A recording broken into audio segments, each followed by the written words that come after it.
Tell me one truth rich people hate. Daniel Hayes didn't look up when he said it, his voice calm, almost bored, like a man asking for the weather. Not a question that could unravel a room.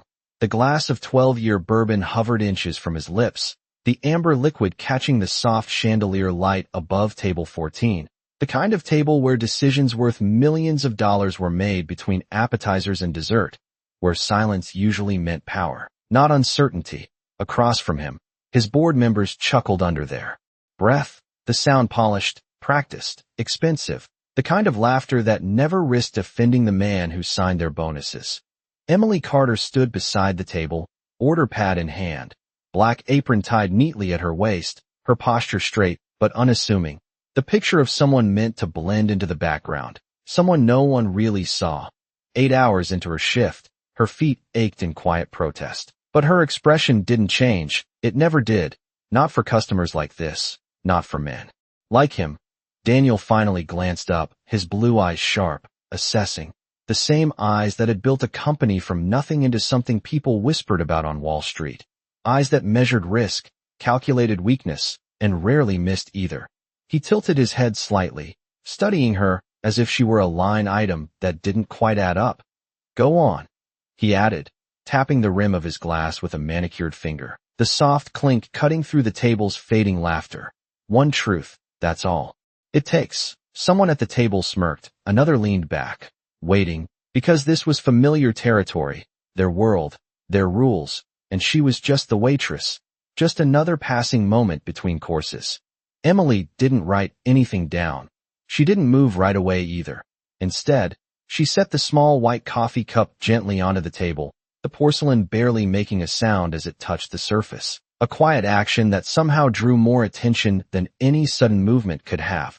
Her hands were steady, no tremor, no rush, just deliberate calm.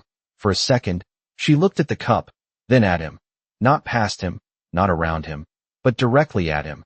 It wasn't defiance, and it wasn't submission either. It was something else, something that didn't fit neatly into the categories Daniel was used to. The restaurant continued around them, silverware clinking, low conversations humming, a server laughing softly near the bar. But at table 14, something shifted, subtle, almost invisible, like the air had changed pressure. Daniel noticed it.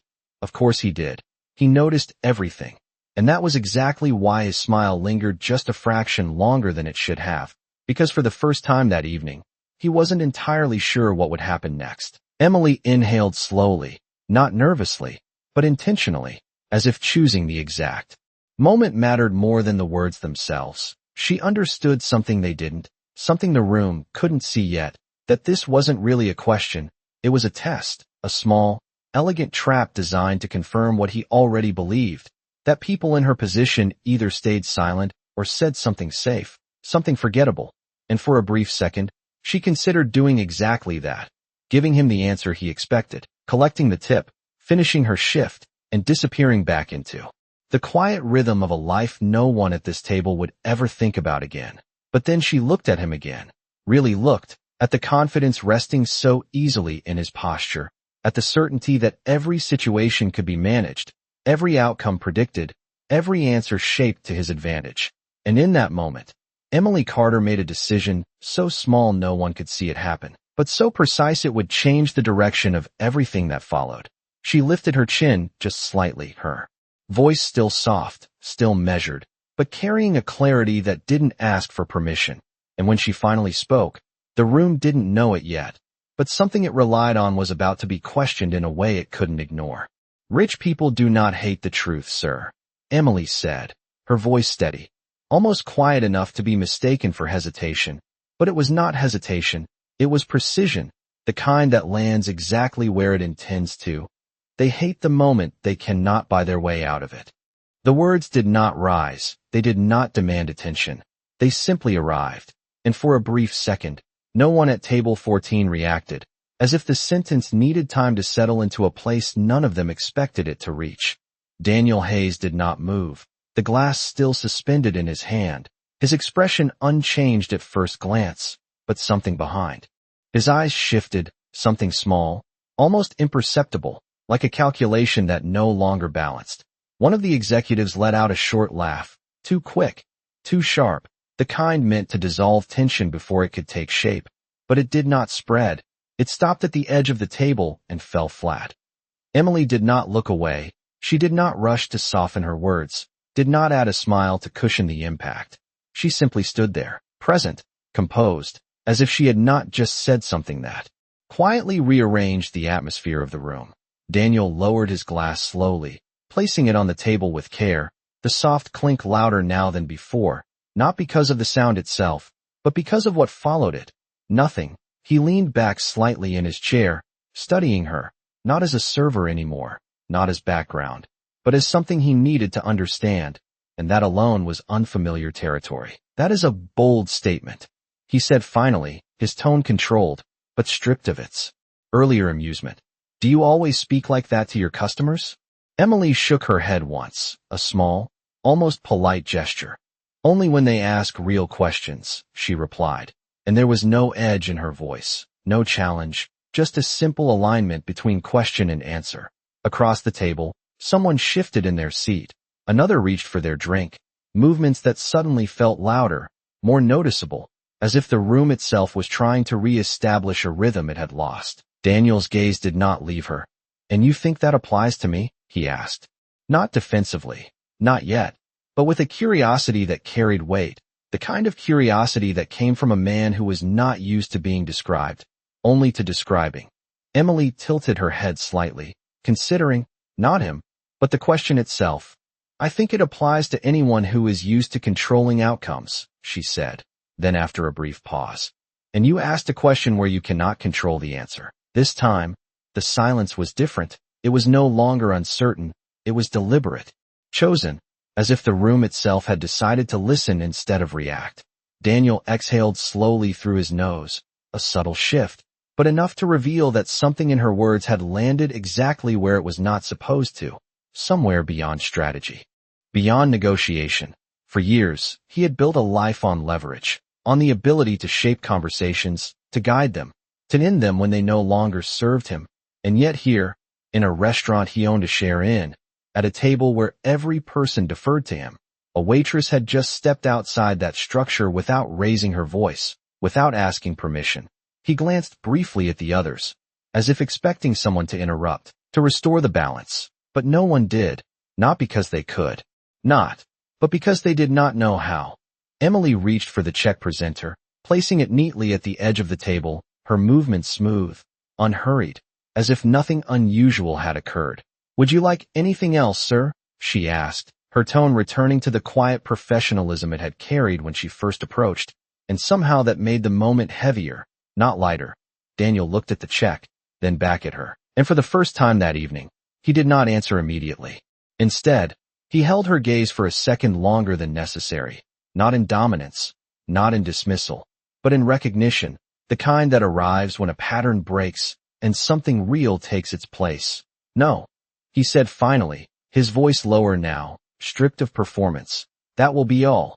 Emily nodded once, a small acknowledgement, then turned and walked away, her steps even, unhurried, disappearing back into the quiet flow of the restaurant, leaving behind a table full of men who suddenly found their conversations harder to start, and a CEO who, for the first time in a long while, sat without reaching for his phone, without filling the silence, because somewhere between the question he thought he controlled and the answer he did not, he had encountered something he could not immediately solve, and that was not something money had ever prepared him for. Daniel did not leave when the others did. That was the first thing the staff noticed.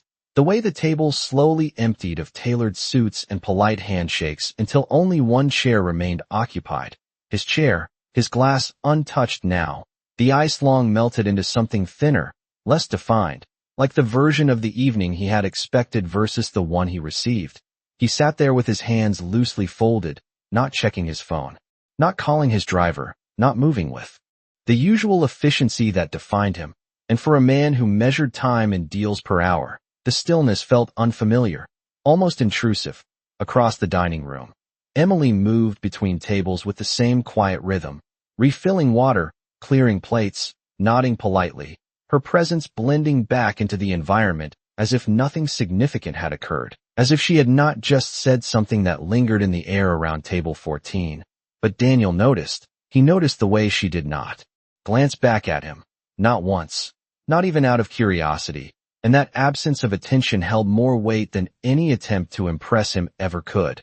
He leaned forward slightly, elbows near the edge of the table, watching her not with the detached interest of a customer, but with the focus of someone trying to understand a variable that did not behave as expected. In his world, everything had a pattern, people had tells. Motivations could be traced, responses predicted, but Emily Carter had stepped outside of that structure with a calm that suggested she had nothing to prove and nothing to gain, and that made her difficult to categorize.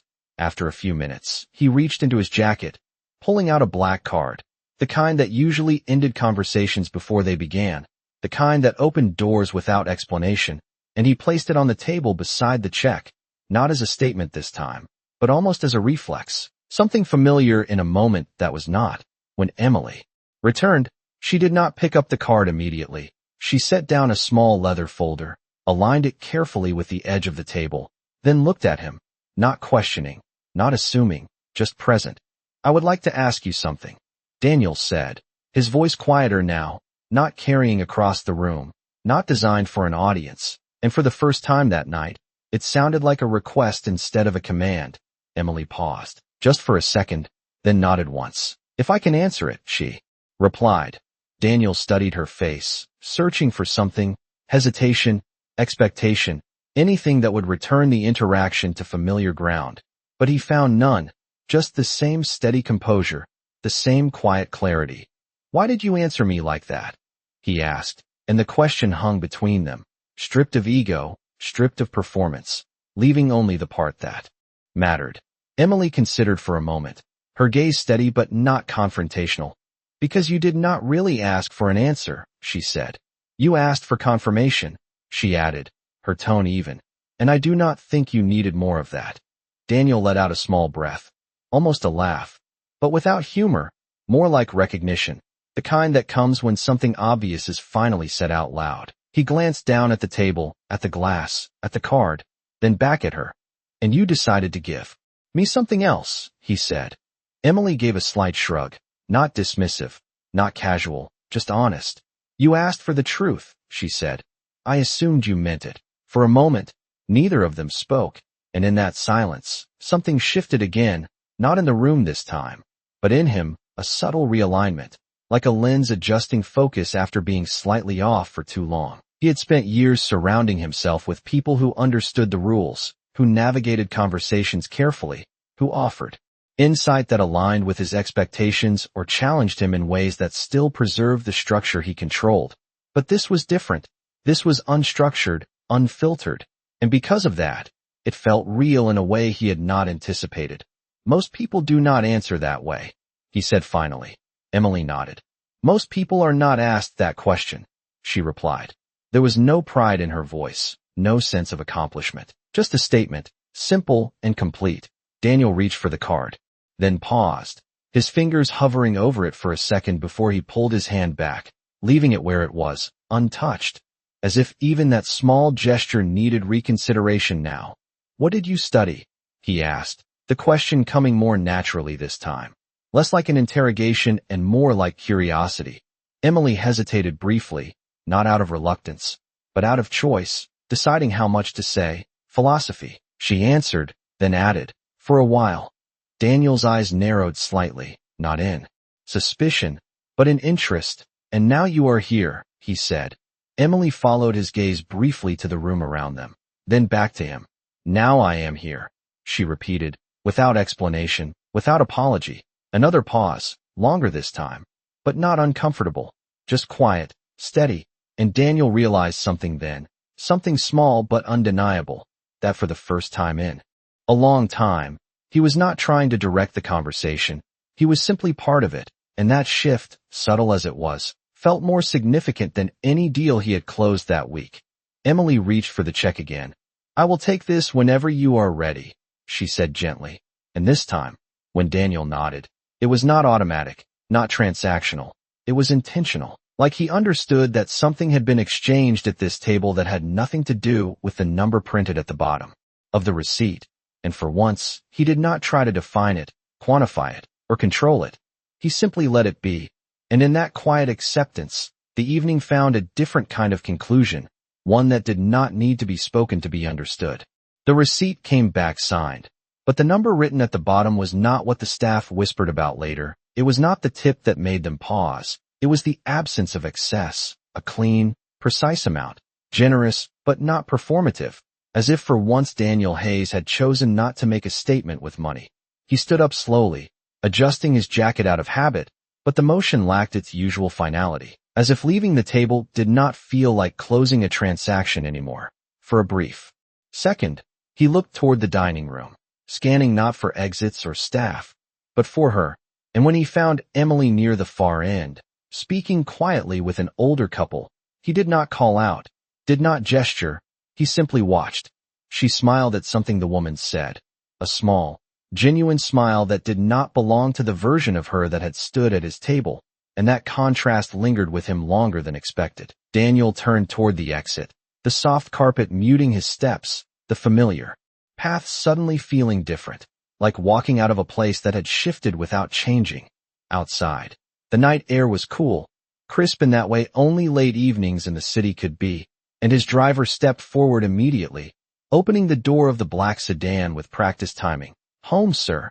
the driver asked, but Daniel did not answer right away. He stood there for a moment, one hand resting lightly on the car door, his gaze distant, not unfocused, just somewhere else. "Not yet," he said finally, his voice quieter than usual, and he closed the door himself, a small action that made the driver pause before stepping back. Daniel slipped his hands into his coat pockets and began to walk, not with urgency, not toward a clear destination, just forward, the city stretching around him in quiet motion, headlights passing, distant conversations blending into the background. His phone vibrated once, then again, notifications stacking, messages from his assistant, from investors, from people waiting for decisions that usually came without delay, but he did not reach for it. Instead, his mind returned to the table, to the moment the room had gone still, to the sentence that had not raised its voice but had somehow carried further than anything spoken that night. He had been challenged before, countless times, in boardrooms, in negotiations, in interviews where every question was a test. But those challenges followed rules. They existed within a system he understood, one he could navigate, manipulate, resolve. This had been different, not because it was confrontational, but because it was not. It had not tried to win, had not tried to impress. It had simply existed as truth, and that made it harder to respond to, harder to dismiss. He slowed his pace as he reached the corner, the traffic light casting a soft red glow across the pavement, and for the first time in years, he found himself replaying a conversation not to analyze strategy, but to understand meaning. "You asked for confirmation," she had said, and the simplicity of it unsettled him more than any accusation could have, because it was not entirely wrong. Daniel exhaled slowly, the breath visible in the cool air, and shook his head once, not in denial, but in recognition. He turned back toward the restaurant, the decision forming not as a plan, but as something quieter, less defined. Inside, the dining room had thinned, the late hour softening the energy of the space, and Emily was near the service station, reviewing a small stack of receipts, her brow slightly furrowed in concentration. She looked up as the door opened, her expression neutral at first, then shifting just slightly when she recognized him. Not surprised, not curious, just aware. Daniel approached, his steps measured, stopping a few feet away, giving her space rather than closing it. "I realized something," he said, not as an announcement, but as a continuation of a conversation that had not quite ended. Emily waited, her attention steady, not interrupting. "You did not answer my question," he added, and there was no accusation in his tone, only observation. Emily considered that, then nodded once. "No," she said simply. Daniel's lips curved into the faintest hint of a smile, not amused, not ironic, just understanding. "You answered something else," he said. Emily set the receipts aside, her hands resting lightly on the counter. "Sometimes that is the only way to answer a question honestly," she replied. The space between them held for a moment, quiet, balanced, and Daniel realized that he could push further, ask more, turn this into something he could define, but he did not, because for once, the absence of control did not feel like a problem to solve. It felt like something to observe. He nodded slowly, a small acknowledgement. And for the first time that night, there was no need for a final word, no need to conclude, because whatever had shifted between them did not require resolution, only recognition. And as he turned to leave again, the silence that followed was no longer empty. It carried something steady, something that did not need to be filled, and that, more than anything, was new. Daniel did not go back to the car right away, even after stepping outside for the second time. The door closing softly behind him as the muted warmth of the restaurant gave way again to the cool night air. And this time, he did not pause at the curb or look for his driver. He simply stood still for a moment, as if measuring something he could not quite name. The city moved around him in its usual rhythm, headlights passing in slow lines, distant horns blending into a low hum, people walking by, without noticing him. And for once, he did not feel the need to be recognized, to be acknowledged, to be the center of anything. He reached into his pocket, pulling out his phone, the screen lighting up with a list of missed calls and messages, each one carrying urgency, expectation, importance, the language of his world. And yet, he did not open a single one. Instead, he turned the screen off and slipped it back into his pocket. The decision small but deliberate. Inside, Emily finished organizing the last of the receipts, her movements steady, the quiet routine grounding, predictable, unlike the conversation that had just taken place. And for a moment, she allowed herself a brief pause, her fingers resting against the edge of the counter as she exhaled slowly, not tired, but aware. She had done what she always did, answered honestly. Nothing more, nothing less. And yet something about this time lingered, not because of him, but because of the way he had listened afterward. Without interruption, without defense, and that was rare. A coworker passed by, brushing her arm lightly. That was him, right? The woman whispered, glancing toward the door, her tone a mix of curiosity and disbelief. Emily gave a small nod, not elaborating, and the coworker shook her head softly. You are brave, she said, then moved on before Emily could respond. Emily did not correct her, because it was not bravery, not in the way people thought. It was simply clarity, the kind that comes when you have nothing to protect in the moment, nothing to gain by shaping your words into something more acceptable.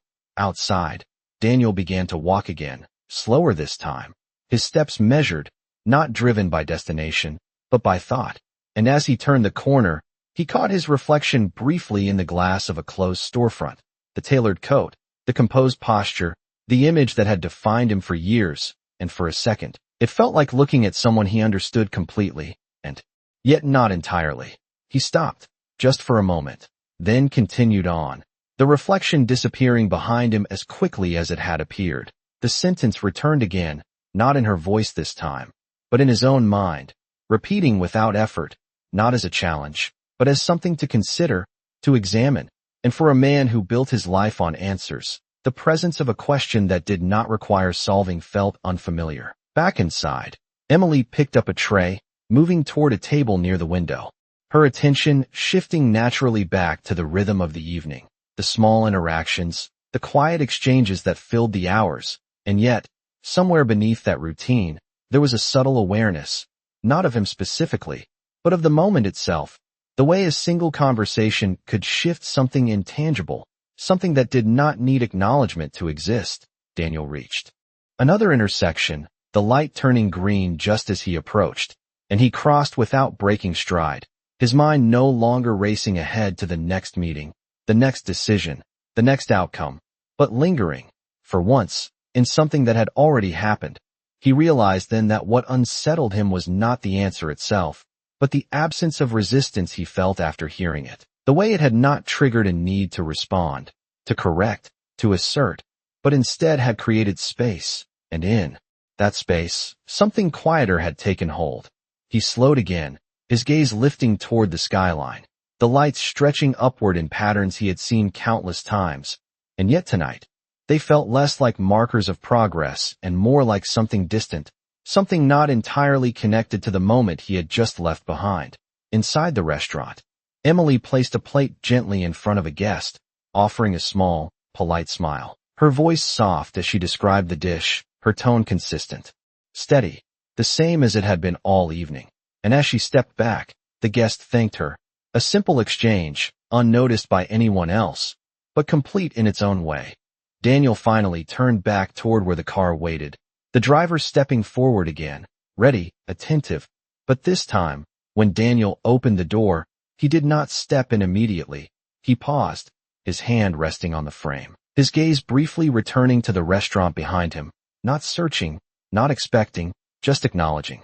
Then, without another thought, he got inside, the door closing with a soft click, and as the car pulled away, the city resumed its usual pace around him, unchanged, and yet, for reasons he did not fully articulate, something within that steady motion no longer felt entirely the same. The car moved smoothly through the city, the soft hum of the engine blending with the distant rhythm of traffic, and Daniel sat in the back seat without speaking, his gaze directed out the window, but not fixed on anything in particular, as if the movement itself was enough to hold his attention. The driver glanced at him once through the rearview mirror, then returned his focus to the road, accustomed to silence, to the long stretches where words were unnecessary. Daniel's phone vibrated again. In his pocket, a steady reminder of the world waiting for him to re-engage. But he left it there, untouched, the weight of it suddenly less urgent than the thoughts that had followed him out of the restaurant. He replayed the conversation again, not searching for a flaw, not trying to reinterpret it into something more manageable, but simply observing it as it had happened, each word placed exactly where it had landed, each pause carrying more meaning than the sentence itself. He realized that what unsettled him was not that she had been right or wrong, but that she had not needed him to agree, she had not waited for validation, and that absence of need had removed something he had always relied on, the ability to define the outcome. The car slowed as they approached a red light, the glow casting a soft reflection across the interior, and for a brief moment, Daniel caught his own reflection in the glass, layered over the city beyond, and the image felt less solid than usual. Not because it had changed, but because his understanding of it had shifted, just slightly, but enough to notice. Back at the restaurant, the final tables were clearing, the late hours settling into a quieter rhythm, and Emily stood near the counter again, this time reviewing the next day's schedule, her pen moving slowly across the page as she made small adjustments, her focus steady, grounded in the routine that followed every shift. The earlier conversation had faded into the background of her evening, not forgotten, but placed where it belonged, a moment among many, not something to hold on to, not something to revisit. For her, it had been simple, a question asked, an answer given, and the rest was not hers to carry. Daniel leaned back in his seat as the light turned green and the car began to move again, his mind shifting now from the words themselves to what they revealed, not about wealth or power, but about habit, about the patterns he had followed for years without question, the way conversations were shaped, guided, concluded, always within a framework. He understood, and yet tonight, that framework had not applied, and instead of resisting it, he had found himself stepping outside it, if only for a moment, and that moment had stayed with him. He thought about the meetings waiting for him in the morning, the decisions lined up, the expectations already set, and for the first time in a long time, he wondered how many of those conversations would unfold the same way, how many answers he would hear that were not answers at all, but confirmations, carefully shaped to align with what he already believed. The thought was not uncomfortable, not threatening, just unfamiliar, like noticing a detail that had always been there but never acknowledged. Inside, Emily finished marking the schedule and set the paper aside, her shift nearly over, the quiet satisfaction of completion settling in, not dramatic, not significant, just steady. She removed her apron, folding it neatly, placing it where it belonged, each action part of a routine that did not require thought, only presence. As she reached for her bag, she paused briefly, not because she was thinking about him, but because something in the evening had carried a different weight, not heavier, just clearer, and clarity, she knew, did not need to be held onto, it only needed to be recognized. Daniel closed his eyes for a second, not in fatigue, but in stillness, allowing the motion of the car to pass without interruption, And in that brief pause, he understood something that had been just out of reach before. That control was not the same as certainty, and certainty was not the same as truth. And for years, he had treated them as if they were interchangeable. The realization did not come with urgency. It did not demand action. It simply settled, quiet and precise. The car turned onto a familiar street, the building ahead rising into view, its glass facade reflecting the city lights in sharp lines. A place where everything was structured, defined, controlled. And as the car slowed to a stop, Daniel opened his eyes, his expression unchanged to anyone watching. But within that stillness, something had shifted, not dramatically, not visibly, but enough that the next question he asked, wherever it would be, might not sound the same as the ones before.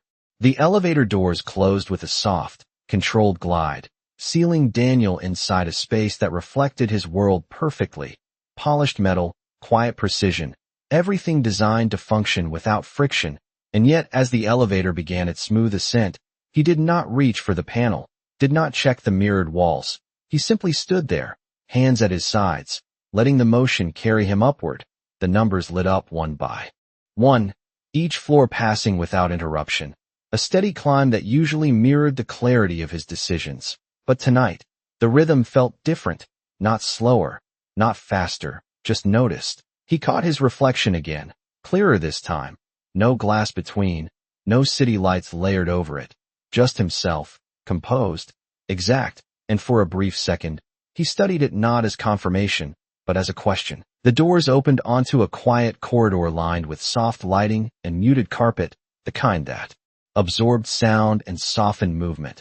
And as he stepped out, his assistant rose immediately from a chair near the entrance to his office, tablet in hand, posture alert.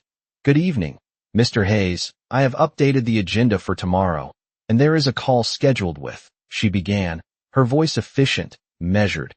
But Daniel lifted a hand slightly, not dismissive, just enough to pause the flow. "Send it to me," he said, his tone calm, and without waiting for a response, he walked past her, the door to his office opening with a quiet click as he entered. The space inside was expansive, glass walls overlooking the city, the skyline stretching out in clean lines and distant light, a view designed to remind anyone standing there of scale, of reach, of what had been built. Daniel set his jacket on the back of the chair, the motion automatic, then walked toward the window, stopping just short of it, his hands slipping into his pockets again. Below, the city moved in patterns he understood. Traffic flowing, lights shifting, everything connected to systems, to decisions, to outcomes that could be tracked, measured, influenced. And yet, as he stood there, the thought returned, not as an interruption, but as something steady, something that did not compete with the view, but existed alongside it.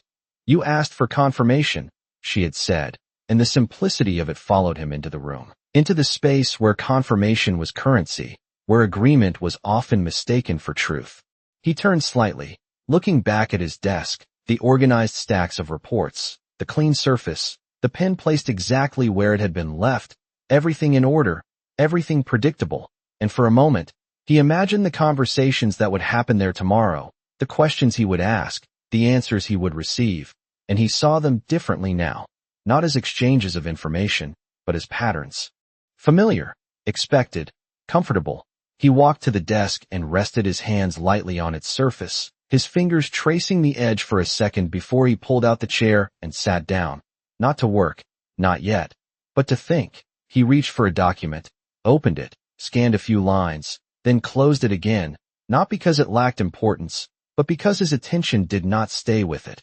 Instead, he leaned back, his gaze drifting once more toward the window, and he allowed the silence to settle, not filling it, not breaking it, just letting it exist. Across the city, in a smaller apartment with dim lighting and the quiet hum of a refrigerator in the background, Emily set her bag down near the door, slipping off her shoes with a soft exhale, the end of a long shift settling into her shoulders, not heavy, just present.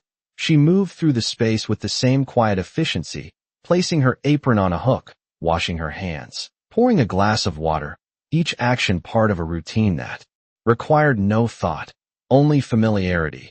She sat at the small table by the window, the city visible in fragments between buildings, And for a moment, she simply sat there, not reviewing the evening, not replaying the conversation, just resting in the stillness that followed it.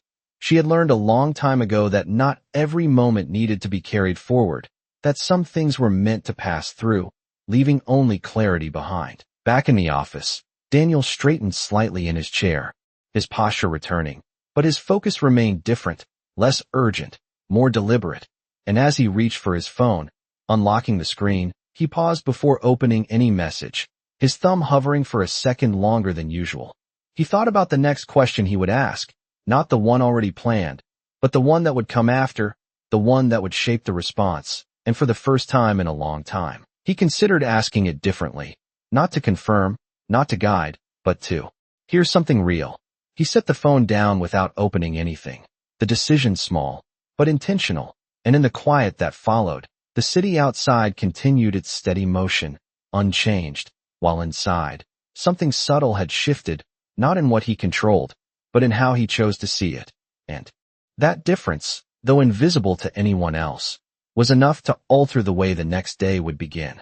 Morning arrived without announcement, just a gradual shift in light through the glass walls of Daniel's office, the skyline fading from shadow into definition, and he was already there, seated behind his desk, not because he had rushed in early, but because he had never really left in the way most people did.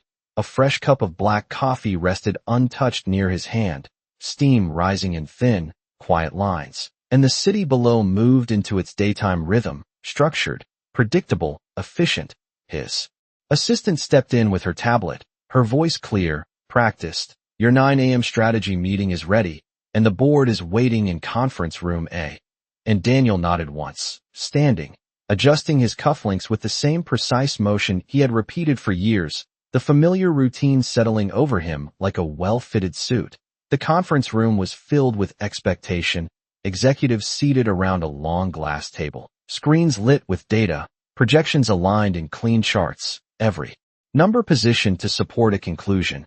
And as Daniel entered, the room shifted subtly, conversations pausing, attention redirecting, the usual dynamic re-establishing itself without effort. He took his seat at the head of the table, his posture composed, his expression neutral, and for a moment, everything felt exactly as it always had.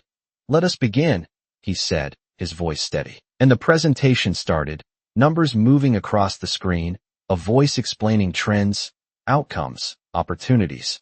All of it clear, structured, controlled.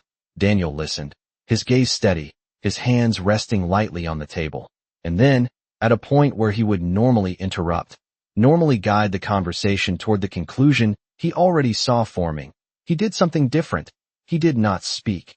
The presenter continued, slightly more cautiously now, filling the space that usually did not exist, and Daniel waited, not passively, but intentionally, allowing the explanation to complete itself. Without interference, a few executives exchanged brief glances, subtle, almost unnoticeable, but present, because this was not the pattern they were used to. When the presentation ended, the room fell into a short silence, the kind that typically lasted less than a second before Daniel would step in, refine, redirect, decide. But this time, he leaned back slightly in his chair, his gaze moving across the table. Not searching for agreement. Not measuring reactions, just observing. Is that what you believe? He asked finally, his tone calm, but different, not leading, not framing, just asking. The question landed in the room with a quiet weight, and for a moment, no one answered, not because they did not have one, but because the question itself did not come with direction, did not suggest the answer that would be most acceptable. The presenter hesitated, then nodded slowly. Yes, that is our assessment, he said, his voice steady, but less certain than before. Daniel held his gaze for a second, then nodded once, not approving, not dismissing, just acknowledging. And for the first time in that room, the answer stood on its own, without immediate adjustment. Across the table, someone shifted slightly, another leaned forward, the dynamic recalibrating in real time, not dramatically, but noticeably. Daniel glanced briefly at the screen again, then back at the group. Then let us examine it, he said, and the discussion that followed moved differently, less like a sequence of confirmations and more like an exploration, slower, more deliberate. And in that shift, something subtle changed, not in the numbers, but in how they were spoken about. Miles away, in the quiet of her apartment, Emily sat at the small table with a notebook open in front of her, a pen resting lightly between her fingers, the morning light filtering in softly, touching the edges of the page. She was not writing yet, just looking at the blank space, not searching for something to fill it, but allowing the moment to exist before deciding what belonged there.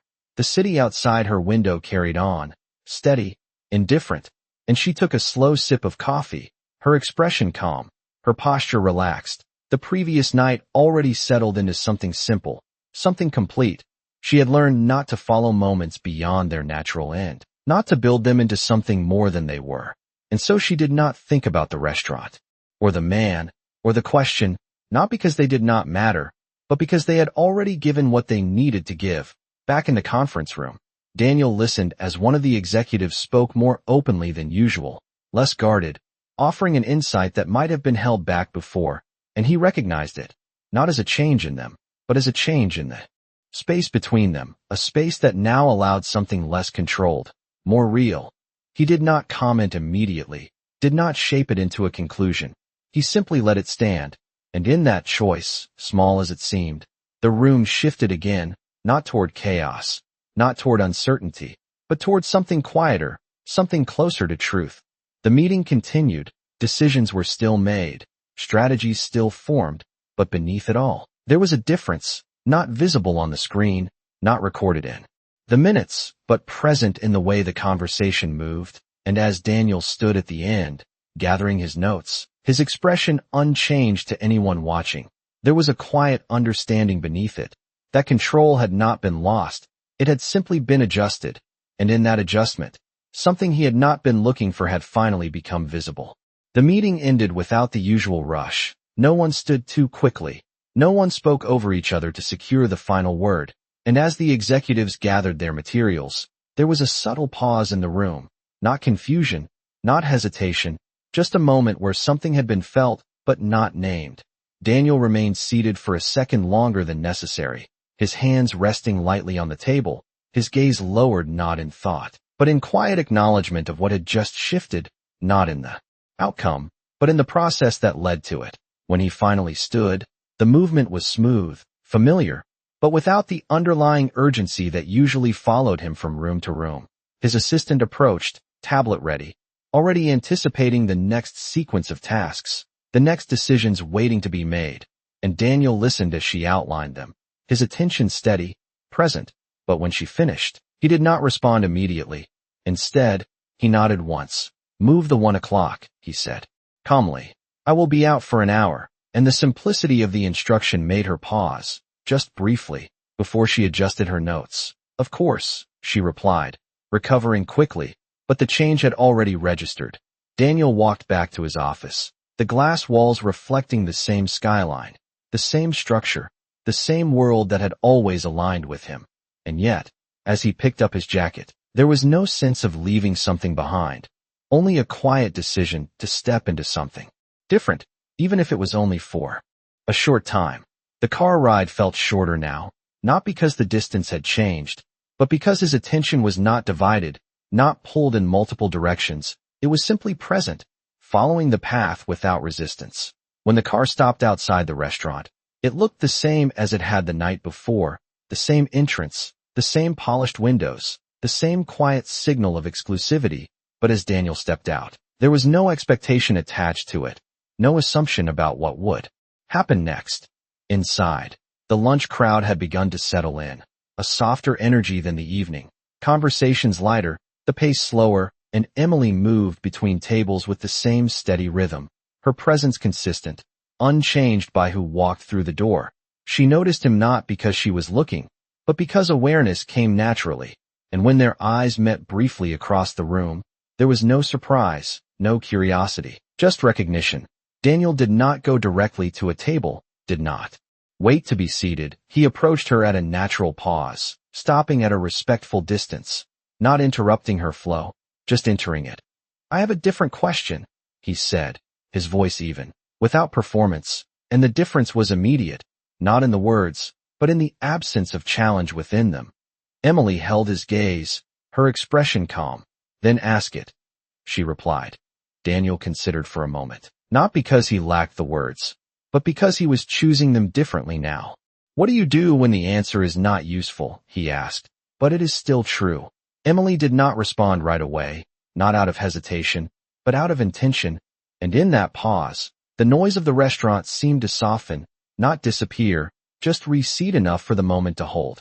You let it change how you see things, she said finally, her voice steady. Not how you control them.